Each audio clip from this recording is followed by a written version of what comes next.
mendapat dari otoritas di Bandung, dari Wali Kota Bandung, dan kami punya aktivitas. Nanti kita ngobrol tentang Yayasan Anak Soleh. Ini yayasan milik orang Bandung yang didirikan oleh para sesepuh Bandung dan ada di Rancabolang, di Komplek Margahayu, Buah Batu. Buat kawan-kawan nanti bisa sedikit banyak lihat, mempelajari Yayasan Anak Soleh ini di Anak Saleh, ANAKSHALEH.org, anaksaleh.org. Oke, teman-teman semua, alhamdulillah nih bersama kita ada Kang Dodi Hidayatullah. Mungkin mencari Dodi juga luar biasa dengan aktivitasnya, kiprah sosialnya. Dia juga Quran reciter yang terkenal maya sosial media heboh dengan lamaran berupa maharnya surat Ar-Rahman sampai jamaah itu berlinang air mata, Masya Allah. Dan saat ini beliau juga kemarin dengan teman-teman dari teman-teman dari Adam juga merilis kemarin Aisyah istri Rasulullah yang juga booming, dibuat berbagai versi, dan luar biasa ini menjadi satu kebahagiaan buat kita semua. Bersama saya juga ada Teh Julia Prastini, sosok yang insya Allah juga menginspirasi. Beliau juga banyak memberikan quote-quote menarik tentang beauty, tentang bagaimana tampil dengan salehah, bagaimana tampil dengan baik, dan dengan Nicole. Dan insya Allah akan membuat ibrah dari apa yang sudah dijalani oleh Teh Julia, tentu juga Kang Dodi.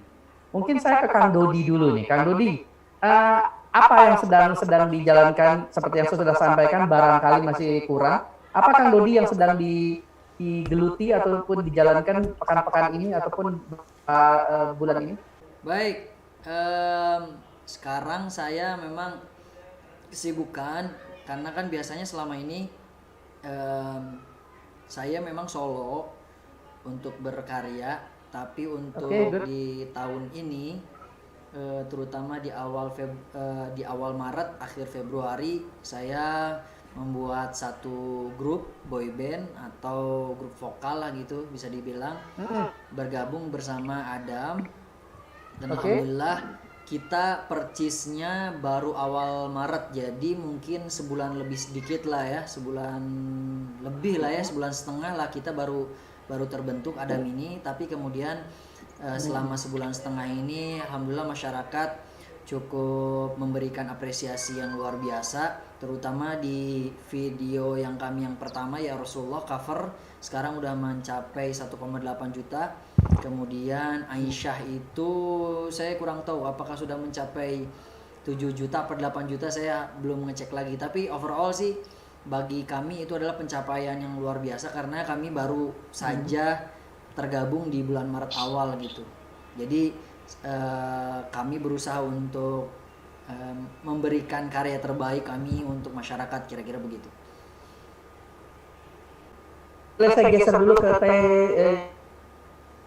Tadi disampaikan Kang Dodi sedang terus setelah merilis filmnya, juga dengan teman-teman Adam sedang roadshow ke beberapa wilayah, ke beberapa tempat, sedang juga mempersiapkan juga single religi di Ramadan gitu, dan juga mungkin akan ditambahkan lagi kegiatan apa. Nah, Teh Julia sedang sibuk apa nih? Saya aja SMS nggak terjawab saking sibuknya. Ada disampaikan apa yang bisa menginspirasi kita semua. Alhamdulillah aku lagi kesibukannya lagi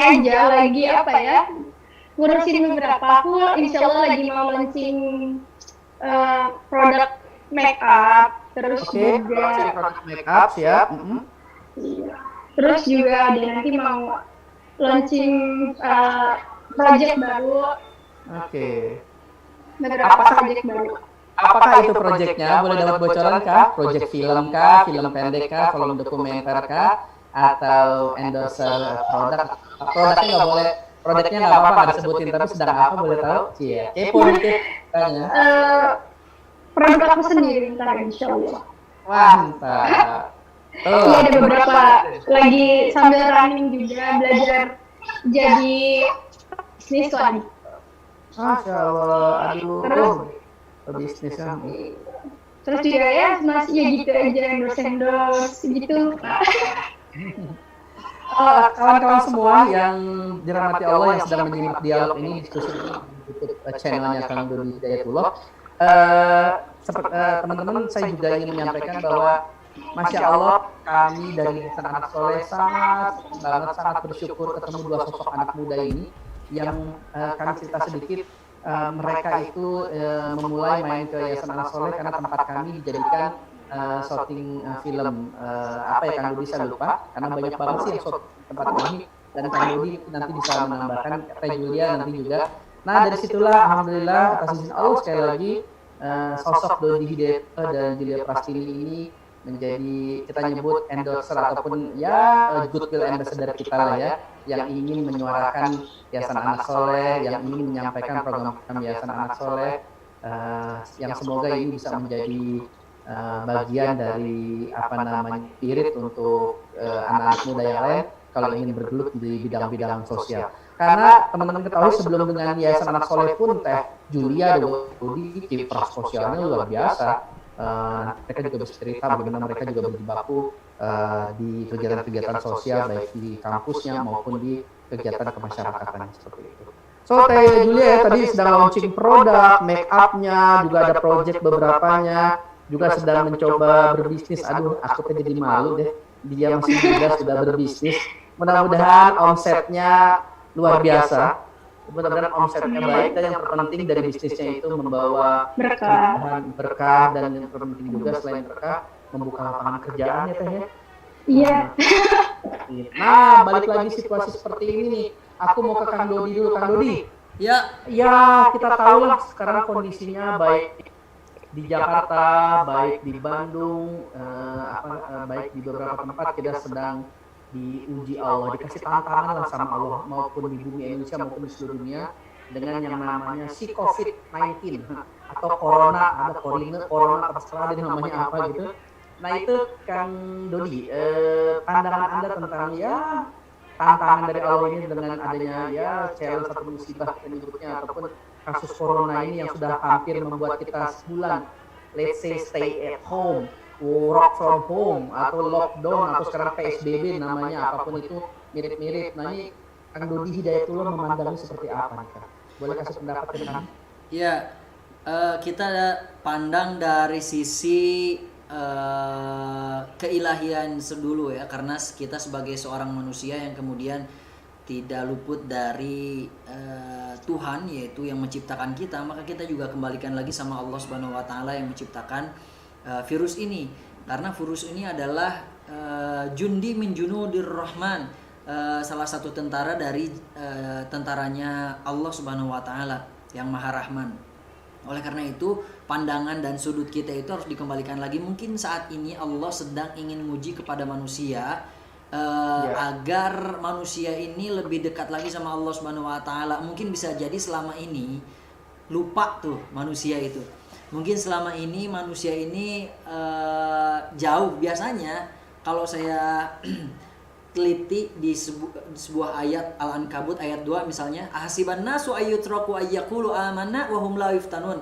Apakah kalian akan mengira kalian itu mengatakan ya Allah kami itu sudah beriman, kami itu sudah bertakwa kepadamu, kemudian wahum la yuftanun, kemudian mereka tidak diuji? Salah besar. Justru mungkin bisa jadi ini adalah ujian yang Allah berikan kepada kita, seluruh umat manusia seluruh dunia ini, agar apa? Agar menjadi manusia yang lebih dekat lagi sama Allah Subhanahu wa taala. Bahkan katanya beberapa informasi ternyata setelah umat manusia ini nggak kemana-mana, diam di rumah, ya, hanya work from home, ya, kemudian ternyata secara lingkungan itu berevolusi. Jadi yang biasanya lingkungan ini tuh tercemari gitu ya, yang biasanya lingkungan ini kayak lautan, let's say misalnya lautan yang biasanya suka datangi para nelayan dan sebagainya, sekarang mereka tidak ada yang mendatangi, alam itu tidak ada yang mendatangi, dan mereka sedang membuat dirinya lebih nyaman lagi gitu, seolah-olah sudah tidak ada sentuh tangan lagi manusia, sementara mungkin sebagian besar gitu ya, dan mereka sedang berevolusi menjadi insya Allah nantinya juga bertasbih, tentu sedang bertasbih mereka pun kita sebaiknya dengan adanya ujian ini semakin dekat sama Allah Subhanahu wa taala agar kita pun kelak ketika Allah cabut ini ujian menjadi orang-orang yang lebih baik lagi gitu. Amin, amin. Ya Rabbal Alamin. Kang Dodi, Masya Allah. Nah, Kang Dodi, saya ya sebagai seorang trainer, konsultan juga, saya ketemu anak-anak muda yang seusia Kang Dodi sama Teh Jule, suka dalam kondisi corona ini pesimis, mereka stres, mereka maaf jadi kayak menyalahkan Allah, menyalahkan Tuhannya. Kang, punten coba kisah kasih pandangan Kang buat kawan-kawan ini yang dengan kondisi COVID ini menyalahkan Tuhan, menyalahkan Allah, menyalahkan lingkungan, menyalahkan China, menyalahkan Amerika dan lain-lainnya. Mungkin seorang Dodi Hidayat itu bisa kasih nasihat kepada anak muda yang mungkin nonton atau mungkin ngelihat, atau mungkin saya sampaikan pesan Kang Dodi ke kawan-kawan atau murid-murid saya yang seusia Kang Dodi atau Teh Julia bahwa seharusnya tidak begini.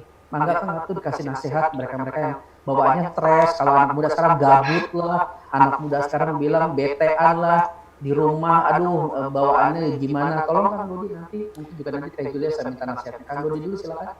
Baik, jadi saya mari kita pandang bahwa ini adalah menjadi bagian daripada muhasabah diri kita, evaluasi diri kita. Karena tentu ketika kita kembalikan lagi sama Allah Subhanahu wa taala bahwa sesungguhnya manusia itu diciptakan untuk Allah Subhanahu wa taala, maka tidak mungkin ketika Allah menciptakan sesuatu dan menimpakan sesuatu terhadap manusia yang diciptakannya, tentu nggak mungkin nggak ada hikmah di balik itu. Oleh karena itu kita ambil hikmahnya saja. Sisi pandangnya adalah sisi pandang hikmah. Let's say kalau misalnya kita merasa jenuh, ya jenuh kan udah hampir sebulan kemudian kita di rumah terus gitu ya, jenuh banget. Tapi kalau kita ambil sisi positifnya, masih banyak teman-teman saya yang konten kreator sama juga yang mereka tuh ternyata di rumah malah semakin kreatif, membuat karya. Kemudian contoh let's say misalnya dulu ada The Jenggot, kemudian mereka sempat pisah karena ada project masing-masing. Setelah ada COVID ini kemudian mereka semakin berkarya lagi, buat karya-karya terus gitu, dan sempat viral juga. Kami juga sama, di Adam itu kami menciptakan lagu Welcome Ramadan yang baru saja kami rilis 3 hari ke belakang. Itu sebenarnya di rumah masing-masing kita nge-zoom bareng, kemudian membuatlah sebuah karya berjudul Welcome Ramadan yang saat ini alhamdulillah sempat kemarin masuk trending 24 di trending Indonesia gitu. Jadi jangan pernah, kalau saya sih sering menyebutnya begini, jangan pernah kita itu terbatas dengan keterbatasan. Justru dengan keterbatasan kita harus lebih luar biasa gitu. Mantap Kang Dodi. Thank you. Jadi intinya memang ya tadi Kang Antum bilang jangan pernah nyalakan keadaan, ini sudah sunatullah dan memang dikasih corona ini jadi kita mengingat jujur kematian, kita mengingat juga kondisi tetap harus optimis gitu. Kalau istilah ekonomi sekarang, the new economy, kita juga harus adaptif seperti itu. Nah, izin ke Teh Julia dulu. Teh Julia, ini seorang Julia Prastini melihat kondisi corona yang hampir 4 bulan membuat kita stay at home atau social distancing itu, mangga silakan apa pendapatmu dalam konteks yang sekarang ini? Dengan pertanyaan saya sih. Kalau aku sih lebih kayak ngelihat ngambil ke positifnya aja gitu. Berarti kan nggak mungkin Allah tuh ngasih suatu musibah itu tanpa ada sebabnya gitu kan ya. Jadi nggak mungkin Allah ngasih sesuatu itu tanpa ada maksudnya gitu. Dan pasti maksudnya Allah tuh selalu baik gitu kan. Jadi husnuzon aja sama Allah gitu. Berarti kita lagi disuruh sama Allah tuh buat istirahat dulu lah gitu. Istirahat di rumah gitu. Itu kan satu, santai. Tapi jangan juga jangan juga kita jadi nantinya menyepelekan gitu kan. Karena ini kan bukan masalah yang sepele juga gitu kan. Terus juga belajar untuk produktif tanpa harus ngelakuin yang ngelakuinnya itu di luar gitu kan, bisa kita produktif dengan cara nyari kegiatan lainnya gitu di rumah kan itu pasti banyak banget gitu. Terus juga berarti kita disuruh kumpul sama keluarga, lebih quality time sama keluarga. Terus juga biar mungkin kita juga apa ya, ngehargain namanya tuh kalau kita ketemu sama orang. Kita kadang ketemu sama orang kalau anak zaman sekarang lebih seringnya kan sibuk sama gadget masing-masing, sibuk sama kegiatan masing-masing, nggak ngehargain lingkungannya gitu kadang. Nah, berarti kita disuruh sama Allah tuh, nih hargain lingkungan gitu. Kan sekarang pasti kita kangen banget dong sama yang namanya apa, ngumpul-ngumpul sama teman-teman. Apalagi Ramadan ini ngabuburit ya kan. Iya. Kayak gitu. Kalau saya kemarin ngobrol sama Kang Dodi, saya sama Kang Dodi lagi sako apa, sako pengen ngopi bareng di Bandung teh gitu kan. Gitu ya Allah, iya. Jadi Masya Allah nih. Pasti gitu. Jadi lanjut silakan. Jadi kita ini harus jadi orang yang kalau melihat sesuatu itu dari sisi positifnya, biar kita pun nggak negatif gitu. Jadi kita pun jadi enjoy dan kita jadi gimana ya, kebuka gitu. Nggak, kalau kita udah panik duluan di awalnya udah negatif, terus pasti yang kejadian juga negatif. Tapi kalau kita dari awalnya positif, pasti semuanya positif, nanti pasti ada aja gitu. Karena kita bersyukur itu sama Allah gitu. Pasti sama Allah tuh dilimpahin apa aja gitu. Mau rezeki, mau jodoh, mau apa, kalau kita bersyukur sama Allah tuh pasti ada aja. Iya, benar ya. Ya kalau dipikir-pikir siapa yang ya tentu tidak menyangka semua yang kita melihat hanya kalau sebelumnya saya cerita sedikit ada namanya Ebola hanya di sekitar Afrika saja. Terus ada namanya SARS dulu ya di China daratan di sekitarnya mentok Hong Kong dan apa namanya Singapura. Dan nggak sampai sini dan nggak sampai kita harus social distancing. Tapi sekarang dari mulai Wuhan ke beberapa negara bahkan Italia, Prancis 11-12 makin tinggi korbannya. Dan saya sepakat apa yang dikatakan oleh Dodi dan Jule bahwa segala sesuatu kalau dilihatnya selalu negatif, yang ada kita stres, tadi gabut, bawaan emosi, marah, menyalahkan keadaan dan tidak produktif. Sementara statement kalian berdua keren-keren banget. Statementnya Dodi, statementnya Jule mengatakan bahwa segala sesuatu kalau dibawa positive thinking atau husnuzon, maka hasilnya akan produktif. Saya sepakat banget itu. Kang Dodi tetap berkarya dengan teman-teman Adamnya. Dodi juga juga banyak karya-karya yang akan mau diluncurkan, termasuk welcome Ramadan single welcome Ramadan yang salat dan persiapan. Dan saya yakin dan percaya anak muda seperti kalian pasti bawaannya nggak bisa diem. Dan ini benar-benar menginspirasi teman-teman yang melihat liputan ini ataupun kawan-kawan saya yang mungkin nanti besok saya kasih nasihat juga nih, dengerin kata sahabat saya Kang Dodi sama Teh Jule bahwa lo jangan gabutan bawaannya. Kaum rebahan sih kaum rebahan, tapi kaum rebahan yang produktif tuh kan gitu ya gitu. Sebenarnya menghasilkan. Rebahan menghasilkan gitu. Ada yang bilang ya Allah ya Tuhan, rebahan udah terlalu lama nih, pengen banget. Tadi benar kumpul sama kawan-kawan. Kang Dodi sama Teh Jule juga bilang bahwa di rumah tetap bisa berkarya, tetap bisa produktif. Tentu bahkan mungkin syahdulannya lebih khusyuk lagi, lebih syahdu lagi. Dan tadi bagi kami di Yayasan Anak Soleh, anak-anak tetap bisa menghafal, anak-anak tetap bisa merojaah, anak-anak juga tetap bisa berolahraga, tentu dengan menjaga protokol kesehatan. Dan saya misalnya sampaikan juga kepada masyarakat, teman-teman juga bisa berdonasi ke kami dari rumah juga, istilahnya dengan kecanggihan digital sekarang, sosial media dan online banking atau e-banking, kebaikan tetap bisa berada dari rumah teman-teman. Kan juga ada jargon dari sebuah iklan di komersial bahwa kebaikan juga bisa datangnya dari rumah, dan mudah-mudahan kebaikan itu datangnya dari rumah Kang Dodi, dari rumah Kang Jule, dari rumahnya Torik, dari rumahnya Pak Fuad, dari rumahnya Ayu dan teman-teman donatur Yayasan Anak Soleh. Dan tapi melihat sesuatu dari sisi yang positif. Dan quality time, bener sih quality time-nya ya alhamdulillah ya. Saya ngerti lah Kang Dodi yang biasa, saya yakin lah berapa kali ketemu Kang Dodi juga susah, Teh Julia susah, biasanya meet people, meeting, ngopi dari satu tempat ke tempat yang lain kan gitu Kang ya. Terus juga diskusi ya, selama ini kangen kan suara teman-teman yang gue masih OTW ya, padahal belum apa-apa. Gitu. So, Kang Dodi bisa ini kita ngikutin apa Kang Dodi dan Teh Julia, tapi Kang Dodi dulu. Pemerintah bilang kita tidak mudik. Jangan mudik, bahkan dilarang mudik. Pintu tol semua ditutup. Dan kalau kita ngomong dari WHO, kita ngambil rujukan resminya WHO, dan juga beberapa pakar kesehatan, kemungkinan puncaknya corona di akhir Mei dan let's say akhir Juli kita tetap baru bisa cooling down. So, selama Ramadan dan sampai dengan pasca Ramadan, ada tips-tips apa yang Kang Dodi bisa sharing ke kami semua lah, tidak saja anak muda, tapi orang-orang yang berharap dari katakanlah musibah ini tentu habis gelap terbitlah terang. Nah, ini mumpung masih ada masih ada auranya Kartini nih, habis gelap terbitlah terang. Kang Dodi mungkin bisa menyampaikan nasihat kepada kami semua.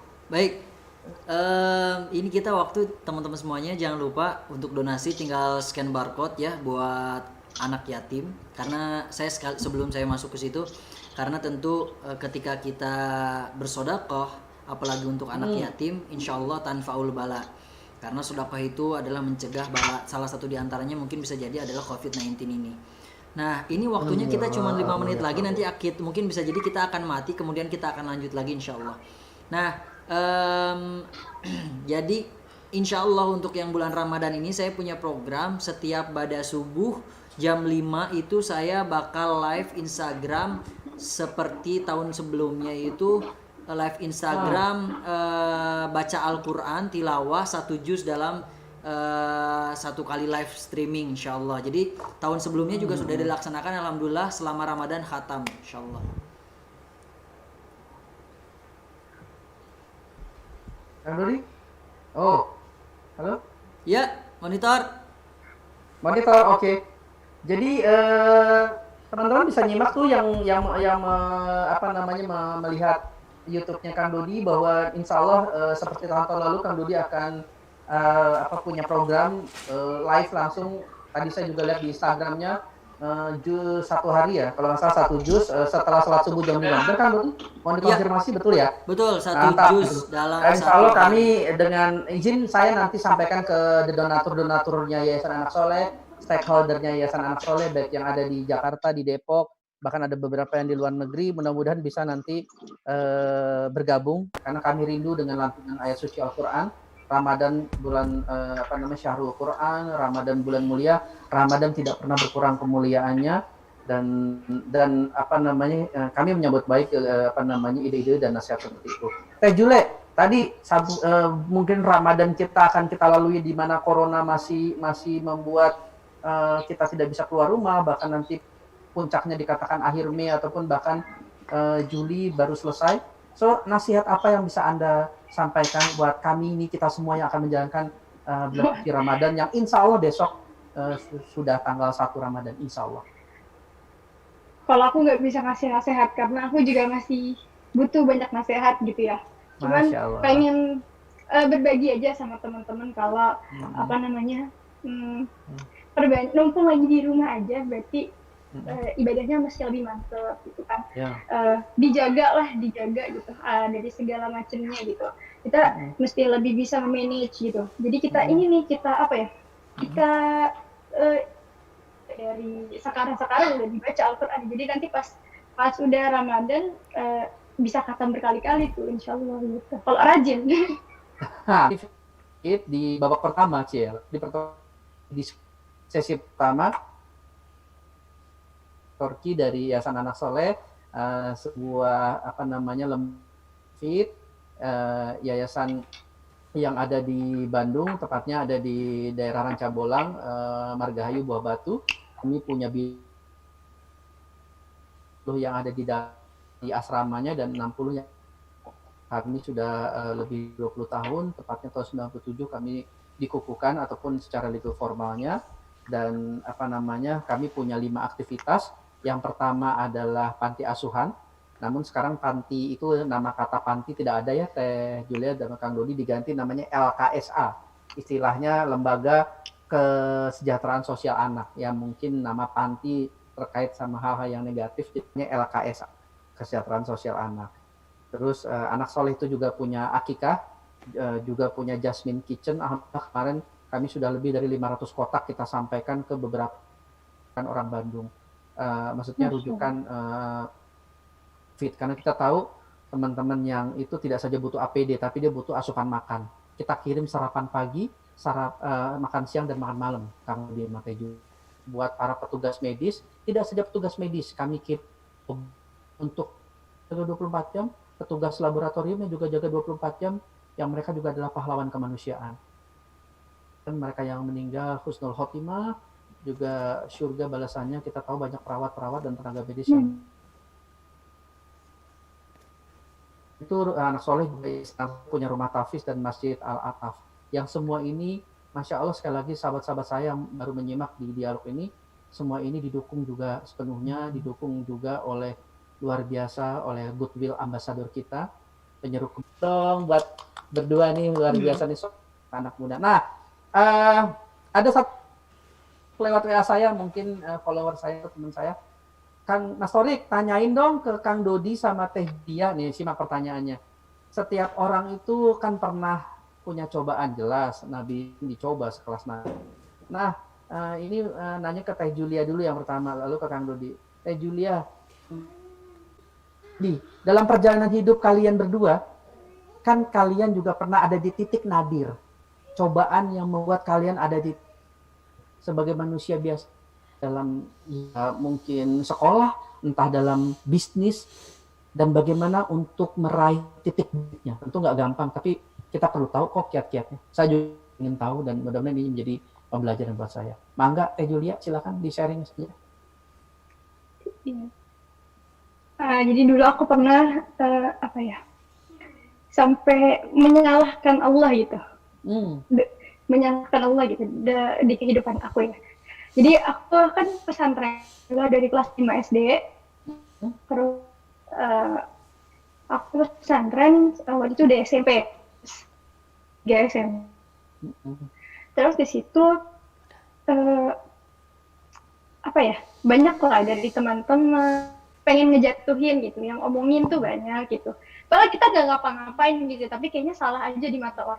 Kan, jadi waktu itu kan masih remaja banget gitu. Oh ya sekarang juga masih, tapi di situ labil banget gitu. Emosinya nggak bisa terkontrol banget di saat itu gitu kan.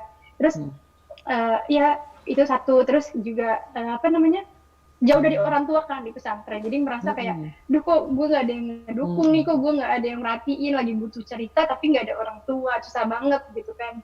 Terus juga pokoknya orang tua juga di rumah lagi ada masalah, jadi orang tua lagi utang tuh banyak banget, bisnis kan, orang tua kan pembisnis, jadi lagi punya utang itu kalau nggak salah itu utangnya 10 miliar kalau nggak salah. Allahu Akbar, Masya Allah.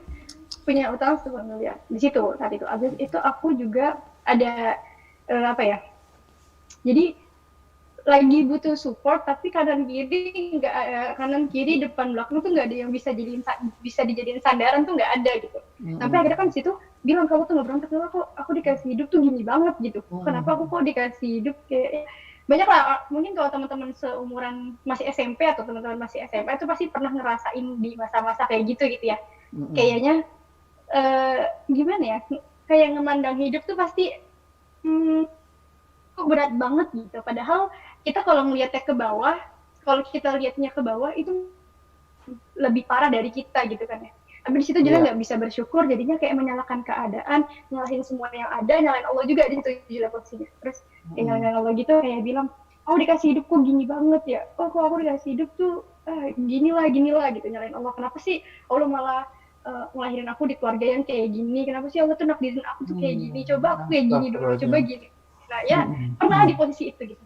Terus akhirnya kayak ada satu guru, akhirnya aku sakit kan, situ sakit demam, akhirnya disamperin sama guru aku, saking kepikirannya, salah satu ustazah nyamperin, terus beliau bilang iya, terus habis itu disamperin sama salah satu ustazah, terus dia bilang kenapa sakit gitu kan. Terus aku bilang, iya sakit, iya ustazah lagi sakit gitu. Terus katanya, sakit apa demam, aku bilang kan. Terus katanya gini, cerita nak, mau ada yang mau diceritain nggak? Kayaknya kan kalau ustaznya kayaknya ya pasti ustazanya juga ngerasa ibah, terus ustazanya juga pasti rasa sayang juga kan ke kita. Terus jadinya akhirnya menggantikan sosok ibu tersebut. Terus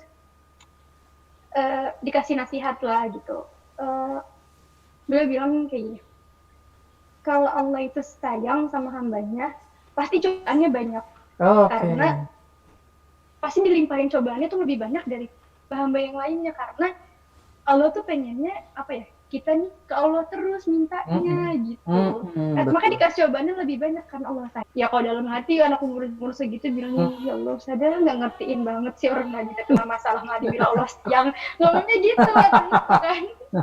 Udah tahu masalah bertubi-tubi ya, malah dibilang Allah sayang sama ini kita. Ini realistis banget nih aku tapi aku ngomong gitu. Yes. Aku tahu sendiri kan.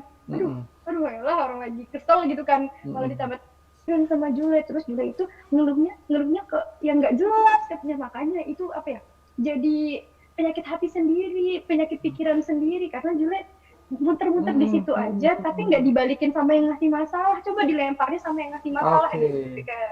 Terus akhirnya ya apa namanya, ya mungkin Ustadznya paham aku lagi nggak bisa diajak ngomong kayak gitu kali ya. Terus akhirnya disuruh minum obat segala macem udah, tapi setelah Ustadznya keluar kamar mikir tuh gitu kan, kayak iya juga ya, kita nih tinggal di dunia ini dunia punya Allah gitu kan, kita tinggal di apa ya, di tempatnya Allah, ini gedung aja nih punya Allah gitu kan. Lah gue aja tuh punya Allah gitu kan. Nyawa gue aja punya Allah gitu, lah nafas yang kita hidup aja punya Allah gitu. Kenapa pas dikasih cobaan, berarti itu cobaan dari kalau Allah ngasih cobaan bakal apa namanya, bakal Allah punya jawabannya gitu kan ya. Terus ada juga pas aku lagi baca buku kan di pesantren, cuman boleh bawa buku tentang agama kan.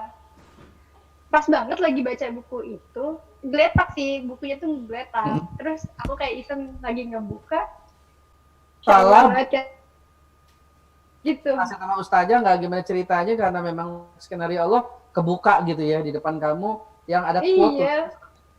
Iya, Masya Allah banget. Itu kebayang tuh berderai air mata dong, tambah tuh berderai air mata gitu.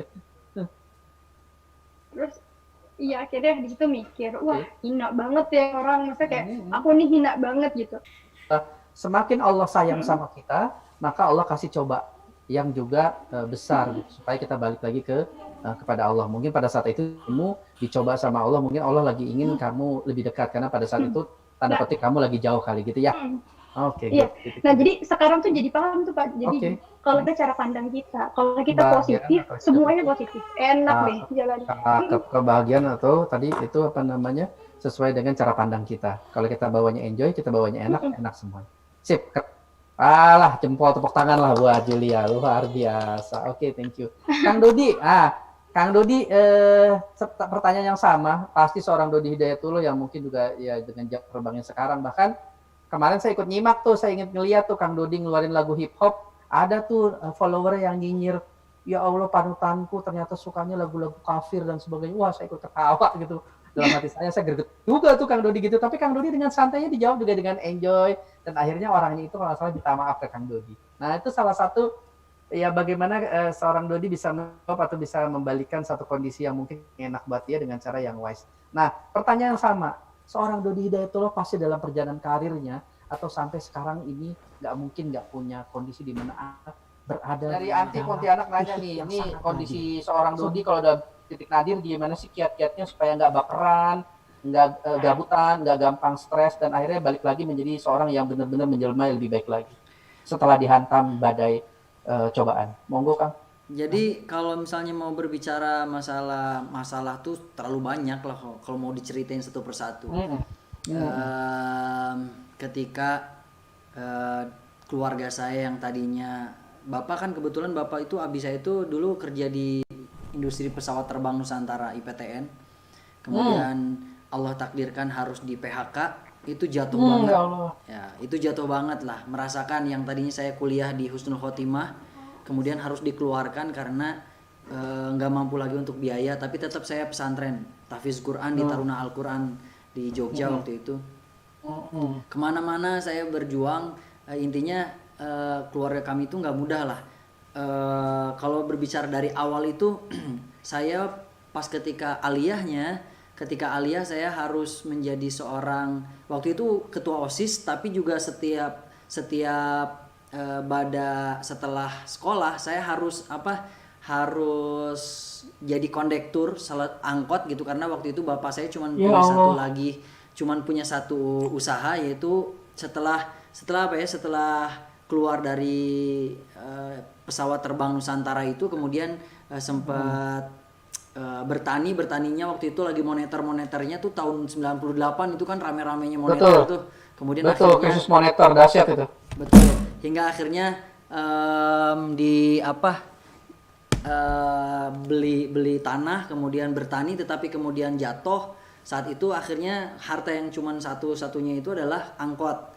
Bapak saya waktu itu jadi supir angkot, saya pulang sekolah itu ngangkot. Setiap pulang sekolah saya ngangkot, jadi kondektur dan sebagainya. Padahal waktu itu saya ketua OSIS, Kang. Waktu itu saya ketua OSIS, terus saya juga udah rekaman album nasyid. Waktu itu tim nasyid Nahawan. Jadi banyak pas ketika saya lagi jadi kondektur tuh, ini tim nasyid Nahawan ya. Jadi orang pada, tapi saya nggak mau terlihat bahwa saya itu lagi kondisinya lagi gimana, enggak. Yang penting halal apa yang saya kerjakan ya udah. Saya harus kuliah sendiri gitu ya. Saya harus ngebiayain kuliah sendiri, kemudian sampai akhirnya sampai terakhir aja menjadi YouTuber aja, ujian itu masih banyak, Kang. Saya disepelein sama anak-anak, sama teman-teman nasyid tuh, "Dod, ngapain sih lu buat YouTube kayak gitu? Pede banget lo gitu ya.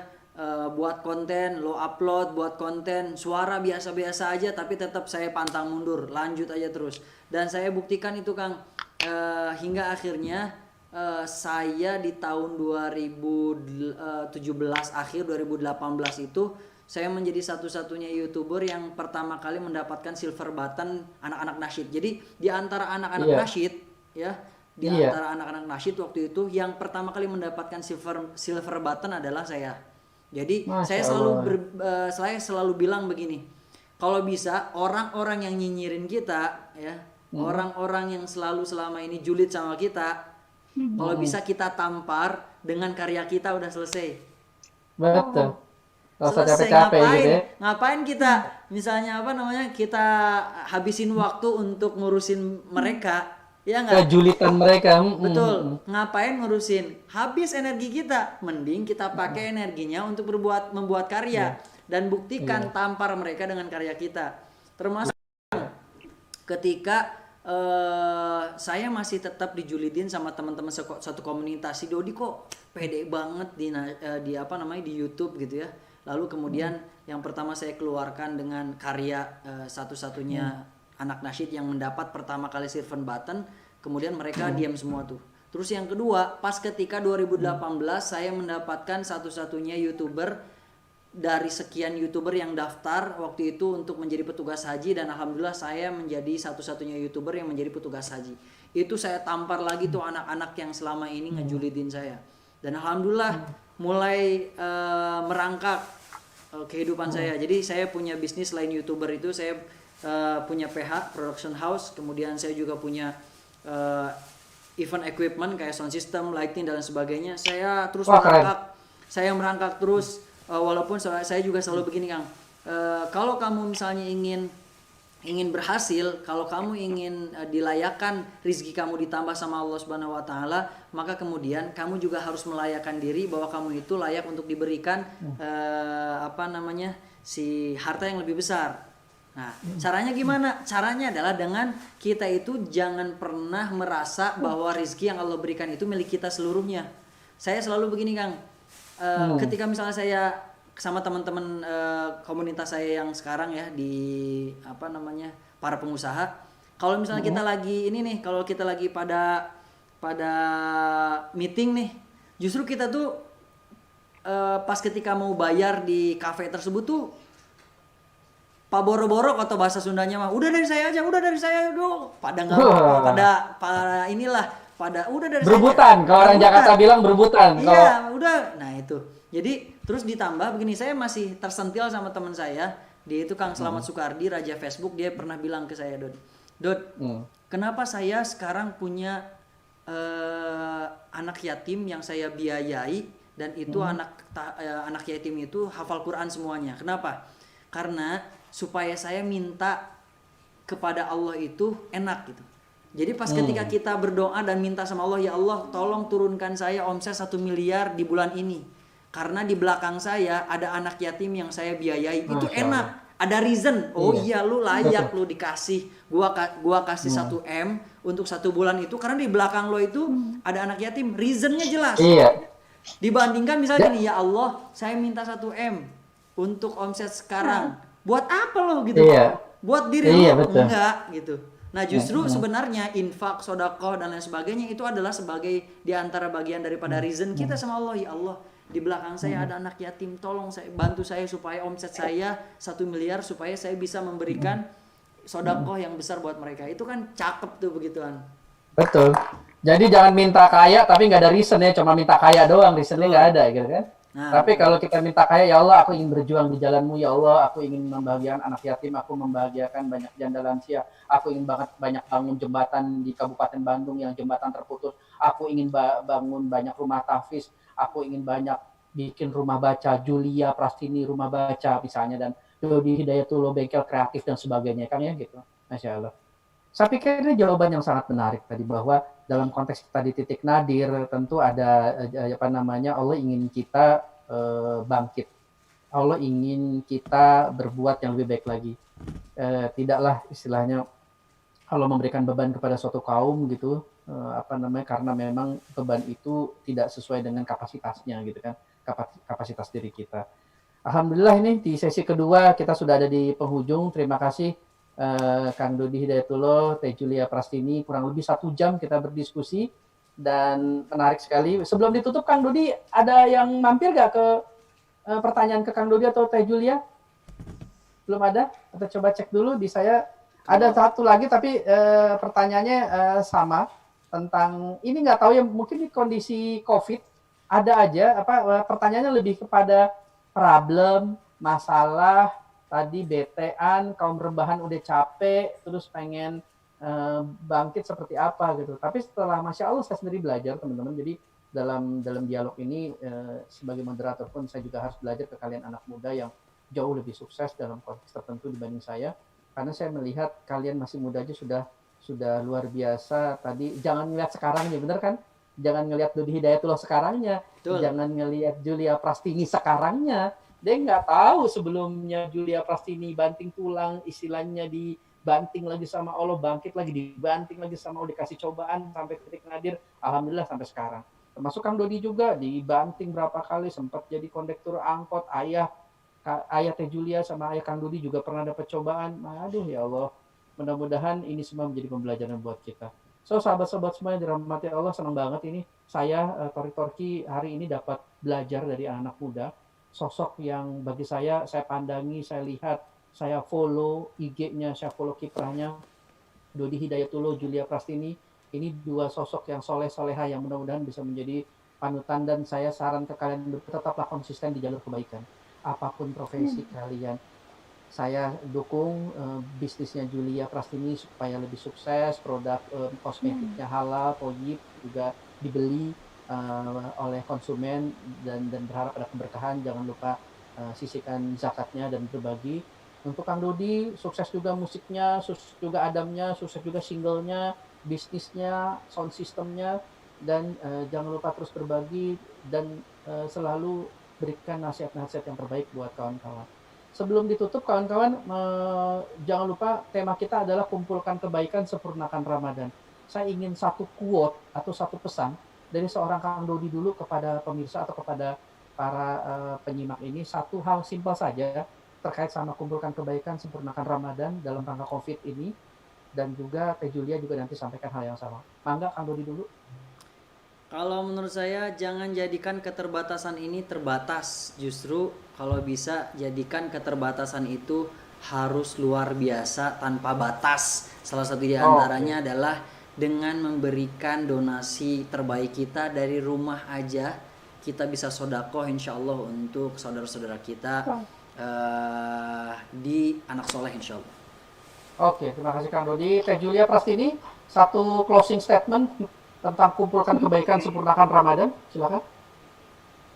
Yang pastinya adalah yang pasti ini buat teman-teman semua, jangan bosan-bosan buat kebaikan, jangan pernah bosan jadi orang baik, jangan pernah bosan. Nanti kalau kita nyesel atau nanti kita jangan pernah nyesel jadi orang baik, karena nanti lebih nyesel lagi pas kita udah di alam, udah di akhir gitu, Dipanggil, udah udah dipanggil sama Allah tuh baru nyesel banget gitu. Kenapa dulu nyesel jadi orang baik gitu. Iya, iya. Terus juga ini numpung karena mau Ramadan gitu kan. Rasulullah juga cinta banget sama anak yatim.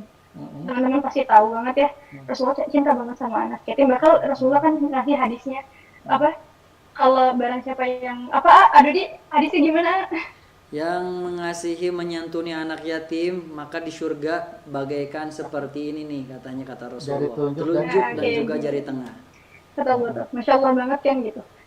Makanya buat teman-teman semua, ini kita sudah apa ya? Betul kata Adodi tadi yang ada sampaikan adalah salah satunya itu kita berbagi.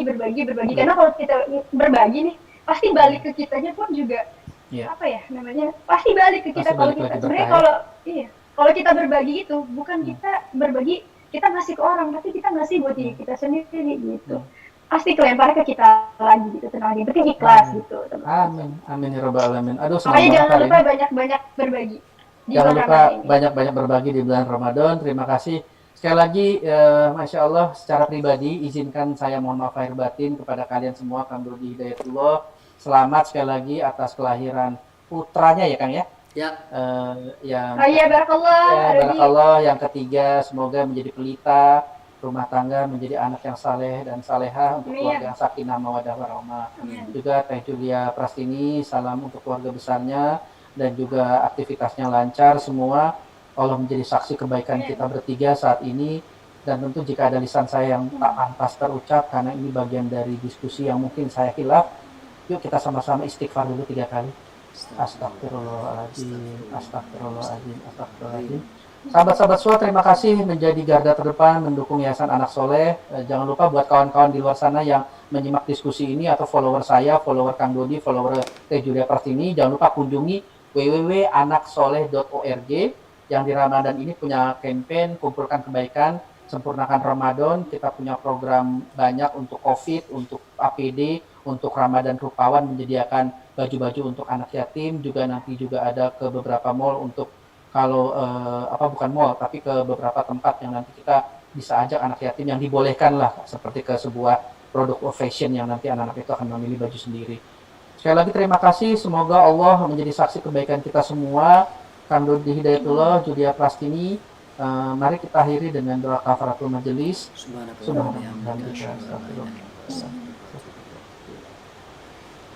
Terima kasih. Next mungkin kita akan diskusi, dialog lagi, ngobrol lagi. Terima kasih untuk pembelajaran hari ini. So say goodbye.